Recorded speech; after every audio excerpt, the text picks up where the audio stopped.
And now Union Agriculture Minister Shivraj Singh Chauhan tabled Viksit Bharat Guarantee for Rozgar and Ajivika Mission Bill in the Lok Sabha.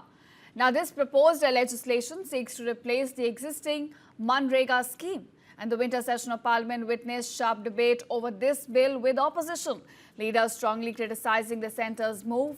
Here, Congress leader Priyanka Gandhi said that a bill would weaken the legal right to employment that Parliament had earlier guaranteed. In fact, opposition parties also argued that bill increases central control while reducing accountability. And they demanded that the legislation be withdrawn and referred to the Standing Committee for detailed scrutiny.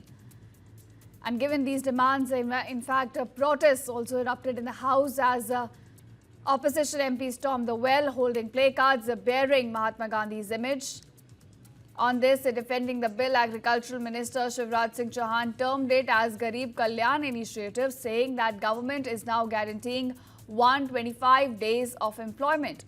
He asserted that Mahatma Gandhi lives in the hearts of people and added that both Gandhi and Deen Dayal Upadhyay believed in prioritizing the welfare of the most disadvantaged.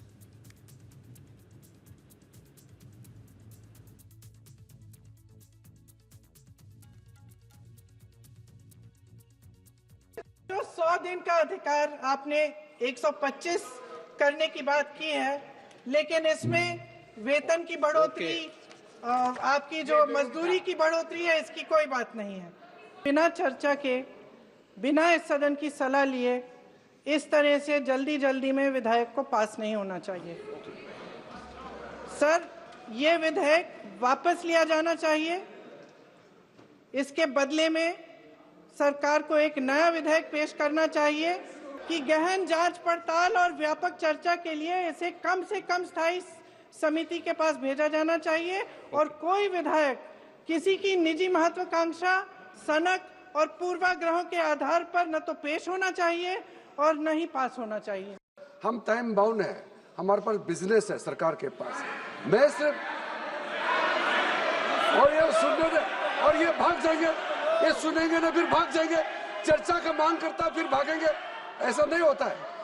जो देश हित में bill पारित करना है वो तो हम पारित करके ही रहेंगे, लेकिन आप लोग बहस में हिस्सा लीजिए, हमारे कोई आपत्ति नहीं, हम लोग सुनने के लिए हमेशा तैयार रहते हैं। Mahatma Gandhi's vision of Ram Rajya was never a purely political program. It was a socio-economic blueprint rooted in the empowerment of villages, and his unwavering faith in Gram Swaraj was part of his vision of Ram Rajya. So the original act, by bearing his name, acknowledged this profound connection that true employment guarantee and upliftment must flow from the grassroots, embodying his principle of the last man first. To remove the name Mahatma Gandhi is to strip the bill of its moral compass and its historical legitimacy, and then to have two languages in the title, just to make the acronym Jai Ramji, is not just a violation of Article 348, as pointed out in the previous discussion, but it also reminds me of a song, of a lyric from my childhood. Sir, मेरे बचपन में ये गाते थे, देखो ये दीवानो ओ दीवानो ये काम मत करो, राम का नाम बदनाम मत करो. And in this particular case, it's a real. बापू हमारे दिलों में बसते हैं, उनका हम पूरा सम्मान करते हैं। और बापू ही कहते थे राम राज, राम हमारे रोम रोम में रमे हैं, राम हमारी हर सांस में बसे हैं, बिना राम के ये देश नहीं जाना जाता। पता नहीं क्यों जी राम जी नाम आ गया तो ये भड़क गए। महात्मा गांधी स्वयं राम राज्य की स्थापना की बात करते थे और उनके अंतिम शब्द भी हे राम थे।